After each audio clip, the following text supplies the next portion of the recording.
Hello everybody, I'm Mike and welcome to the DenziBlitz here on the ECS Network. This week it's part 2 of our 9-part look at Tokusou Sentai Dekaranger. Now, I gave a whole lot of preamble last week, letting you know basically what you're getting into.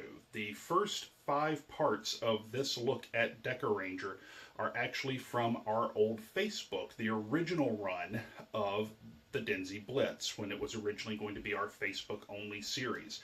So the video and audio quality will be a little lower because of the restrictions that Facebook had on file sizes and such. Also, you will hear numerous references to things like it's our Facebook first series or our Facebook exclusive series, things of that nature.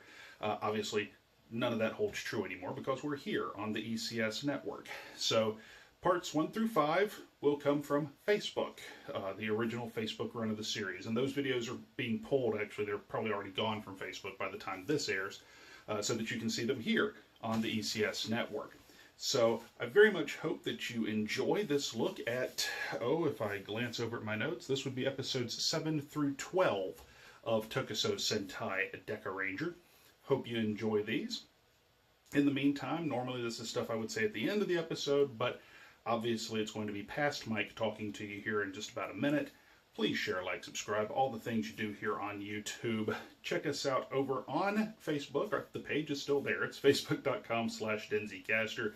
Talk to us. Let us know what you think of the show, things you'd like us to do in the future, all that wonderful stuff. Check out all the other great shows here on the ECS network as well. The regular DenziCaster series. Check out Rage Quit Radio, 8-Star Anime, Kanan Mike's Movie Night, all the fantastic shows that we put here, sharing our geekdom with you guys out there on the interwebs. And if you'd like to support us here at the ECS Network, check out our Cafe Press store. It's cafepress.com/ECS Network, where you can find stuff for DenziCaster, for Rage Quit Radio, for 8-Star Anime, for Kanan Mike's Movie Night, for the Announcer's Booth, any of the shows that are here on the ECS Network. We got some cool merch over there, and that goes to support the network. So please do check that out.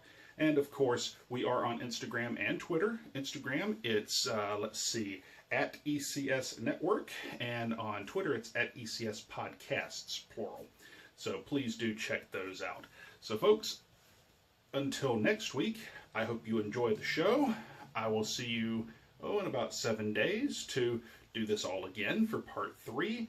And for right now, let's toss it to past me, who's taking a look at episodes 7 through 12 of Tokusou Sentai Dekaranger on this week's DenziBlitz. Hello everybody and welcome to episode 2 of the DenziBlitz, our Facebook first series here on Electric City Sentai DenziCaster. Remember, we're here every Wednesday morning on Facebook, and then you can check out the episode on YouTube 1 week later on Wednesday. In fact, DenziBlitz episode 1 just went up on YouTube a little bit earlier, just like literally a few minutes ago from the time I'm recording this.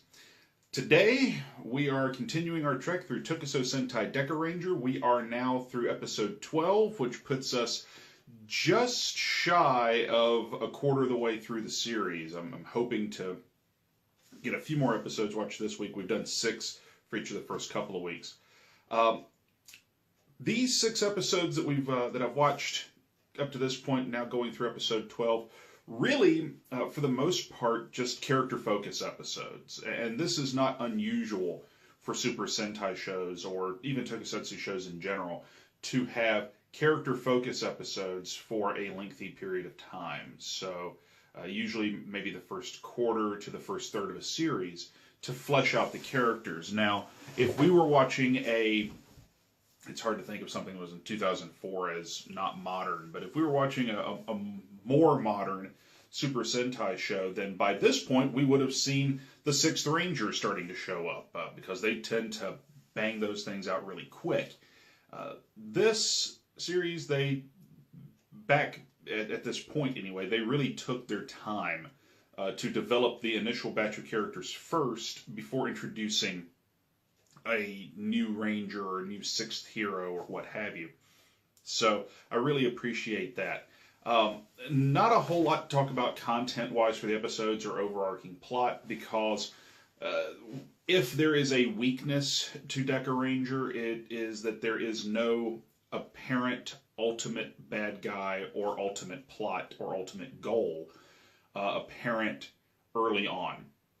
If you think back to shows like Zyuranger, which became Mighty Morphin, Queen Bandora / Rita Repulsa, her whole plot line was well known from moment one. After, X number of years, she's free and she's come to conquer Earth. How many years she was frozen or in a dumpster or imprisoned is all just dependent upon which show you're watching. In this show, at this stage of the game, by episode 6, or episode 12 rather, we're 6 episodes in for this week, it's pretty apparent that Agent Abrera is our central villain, or at least he's being set up as such. But they really keep him a mystery. His involvement in the series so far has been, for the most part, relegated to supporting the schemes of other criminals. So he's sort of a facilitator and an instigator. He doesn't actually step forward himself. The only thing that we have seen him do, and I think it's episode 11, is that we see him set up an assassination attempt on Doggy Kruger for reasons unknown. It has to be something beyond the fact that he's the commander of the Dekaranger Earth Branch. There's got to be some other rationale behind it, but what that is, we don't know yet. And Doggy Kruger himself acknowledges it in the same episode when he says, when he's asked who would want to assassinate you, and he says, "Well, I have an idea," basically. So we know that there's some story there, and it's something that I imagine.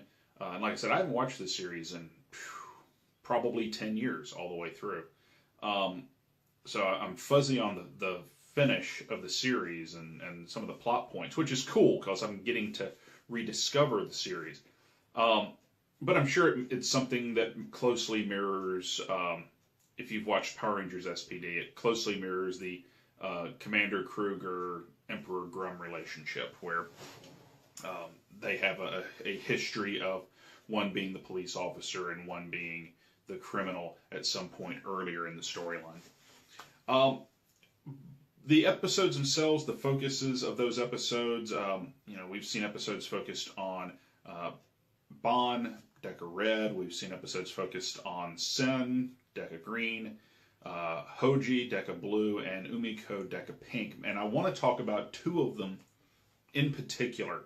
Umiko and Hoji's focus episodes out of this batch. Episode 11 was Hoji's latest focus episode.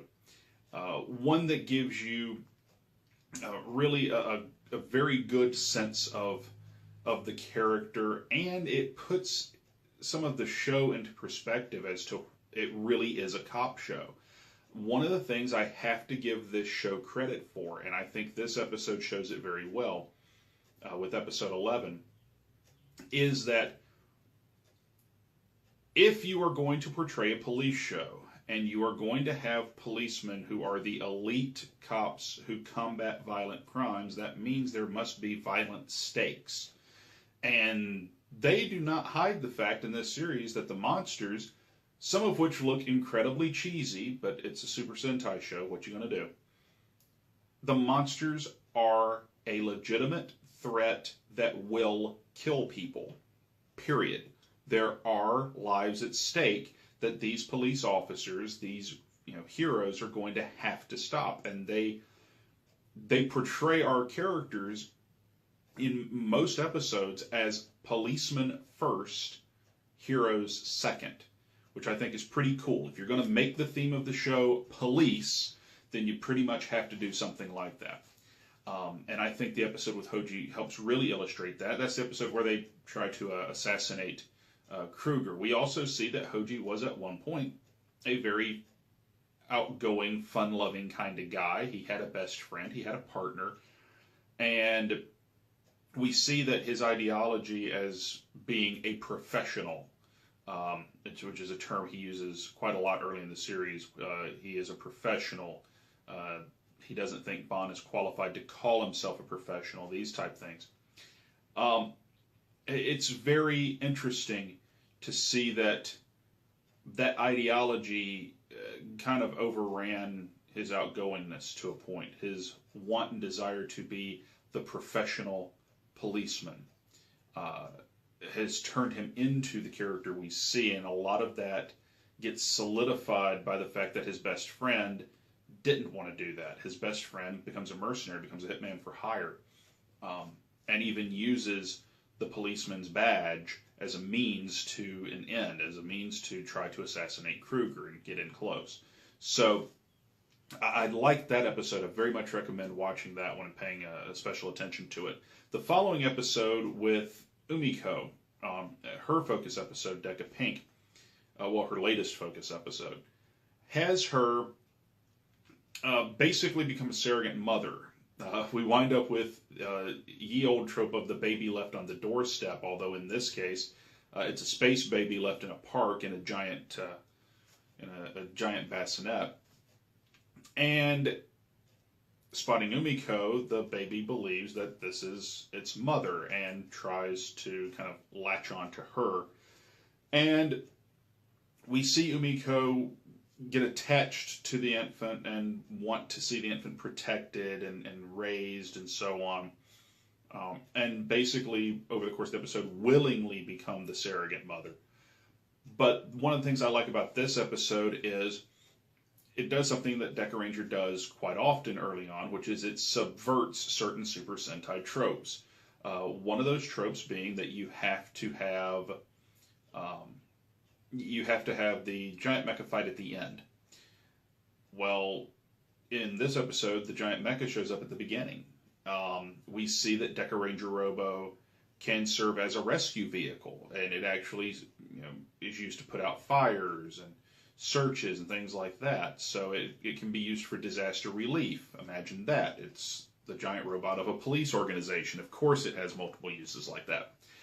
And another thing that I rather enjoy is that while there is a giant monster fight at the end, frankly, it's very abbreviated. It's basically Umiko running a train on a robot or an android that's trying to kidnap the kid on Agent Abrera's orders. But the giant monster in the episode really is the baby. They even almost pointed out pretty much on the nose when there's a mother changing her child's diaper in the same park where Umiko is with the space baby. And the mother says, well, children really are little monsters, sometimes, but that's why being a mother is a full-time job. That's why being a parent means so much. And so they kind of pointedly hit it. But yeah, the baby's the monster of the week, not the android. And the monster of the week doesn't get blown up this time. Sometimes it's not a policeman's job to take down the bad guys. Sometimes it's the policeman's job to save the kid, or to be the protector as opposed to the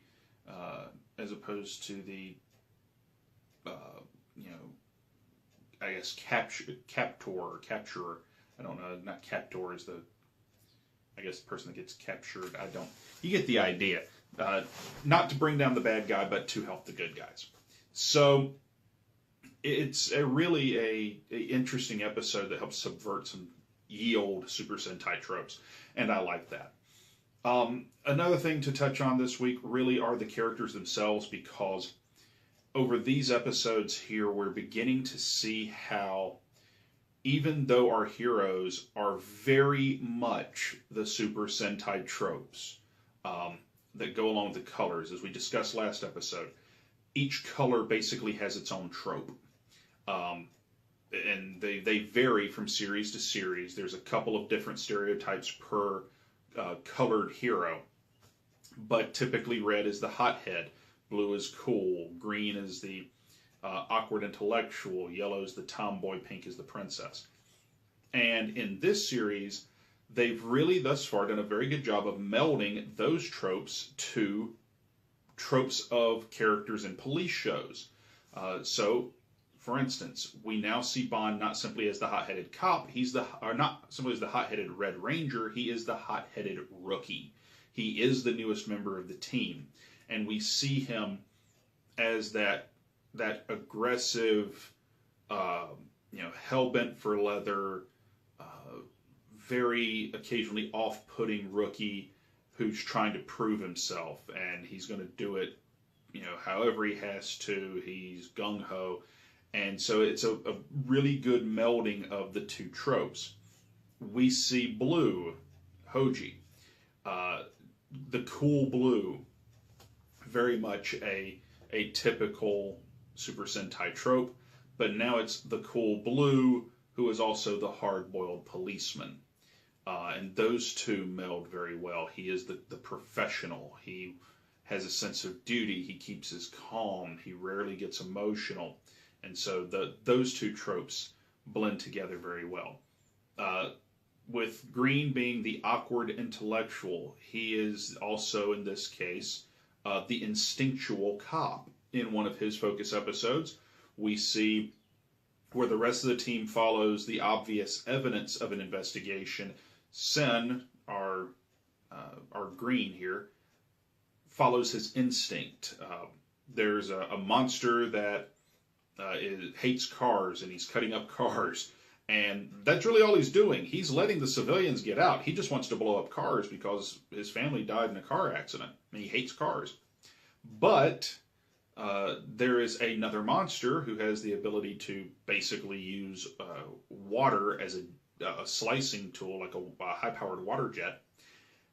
And she more or less uses the car-hating monster's modus operandi, his style of attack, as a way to frame him for the murder of her sister. She kills her own sister in the episode and tries to set up the other monster. Everyone else follows the obvious evidence, but Sen follows his instinct and follows his gut and falls into that realm. So he's the awkward intellectual, but he's the instinctual cop. He's the cop that will follow the hunch. So I think that's a cool melding of character tropes. With Yellow, Yellow is very much the tomboy, and Yellow is very much the compassionate female cop. Sort of the hard cop with the heart of gold type. And you don't see this, in overly many shows, I guess. Maybe the best example I can think of in a current show that I've seen, because I don't watch a lot of cop shows, might be Agent May in Agents of S.H.I.E.L.D. She's a professional. She's going to do her job. She is not what you would think of the typical feminine female character.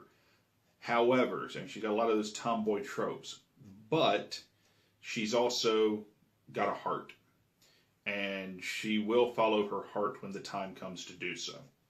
That very much reminds me of Jasmine, our Yellow in this series. And then finally, Umiko, our Pink. She is very much the princess, and frankly, there's not too many princesses in cop shows, but we see her in many ways. I think she's the female version of Bond. So she's the rookie the would-be rookie. She was the rookie at one point, and she's still headstrong, and she's still hard-headed, and she still has a lot to prove. But she's been there for a second, and she's the established eccentric cop with strange habits and things like this.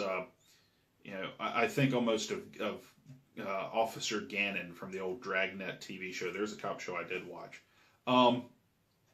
With his peanut butter and garlic sandwiches, just weird idiosyncrasies and things like that. And we see that with Umiko and her always taking baths, and they have to be bubble baths and things like this. In fact, in the last episode here, in her focus episode, it starts off with her washing her hair, and when she gets called up to the patrol room to take the Deca machines out for this essentially disaster relief, she she winds up showing up with her hair still covered in soap and upsetting Doggy Kruger with her eccentric unprofessionalism. So, very interesting melding of the characters, and that's what I think these 6 episodes were all about, was the further construction of the characters, further establishing the characters. So, not like I said, not a whole lot to talk about as far as the overarching meta plot of the series, because thus far, let's face it, there's not one. They're slow rolling the hell out of it, which is fine, because the characters are engaging. Again, I have to praise the acting. The villain costumes, Monster of the Week costumes, are actually quite good at this point. Very early in the series, the first few episodes, a little dicey, but here in this next 6, we're seeing some really good bad guy costumes. Vino's costume is really cool. There's a character named Shake, who's the bad guy in Bond's Focus episode, which has a stakeout in it. There's another police trope, but his costume is very good. So we're seeing some really cool costumes up to this point. And again, the music, I also have to praise that real quick, because the music really has a tendency to set the tone in any series. It's what you hear as the action goes on, and music can change a scene from funny to tragic in a heartbeat. And this series, which has a liberal dose of Psychic Lover doing a number of insert songs, and of course the opening theme, their insert songs are very good, very high energy, very action packed. But when the time comes for the old school police procedural instrumental, you've got that. When the time comes for the hard-boiled melancholy instrumental, you have that. When the time comes for the music to get a little sorrowful, the whole I don't want to do this, but I have to feel, then it goes in that direction. The music in this series is outstanding. So, so far, 12 episodes in, I'm reliving some really cool memories, and I'm glad that you're here to chat with me and talk about it. Want you to please leave your comments here below. Let us know what you think. Any feedback that you might have. Some of it might get discussed on the air. You never know. Of course, we are here on Facebook every Wednesday for DenziBlitz, and when we come back next week for episode 3, this episode will suddenly have appeared on YouTube. So definitely check that out. Another thing we want to know, I need to know the 3rd series that you want us to cover on DenziBlitz. As I said before, obviously we're doing Dekaranger now, and the next series we cover will be the series that got me into Kamen Rider, and I'll go ahead and spoil that now. It's going to be Kamen Rider Decade. That's the show that I actually got into Kamen Rider watching. I call it the Whitman Sampler Box of Kamen Rider, and we'll discuss that when we get to that show. But definitely let us know what you want me to watch for the 3rd series that we cover here on DenziBlitz. Let us know what you think. Share, like, follow us here on Facebook, facebook.com/DenziCaster, DenziCaster. And if you are watching this on YouTube, this show always goes up 1 week early on our Facebook page. So jump over there, facebook.com/DenziCaster, facebook.com/DenziCaster. Check us out there. And if you do want to relive the episode, check it out on YouTube. Eventually these videos will fall off of our Facebook page as we put more on. So eventually the only place you're going to be able to see them will be on YouTube. Check us out on YouTube, though, because you'll get to see the DenziBlitz there, as well as all the other great shows in the ECS network and our regular DenziCaster shows.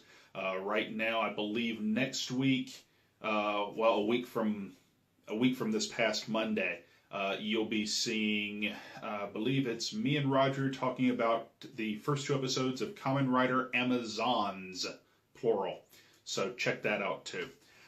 Until next time, folks, when we get through another batch of episodes of Tokusou Sentai Dekaranger, we continue our trek through this wonderful cop show. I'm Mike Brown, and we will see you next week on DenziBlitz.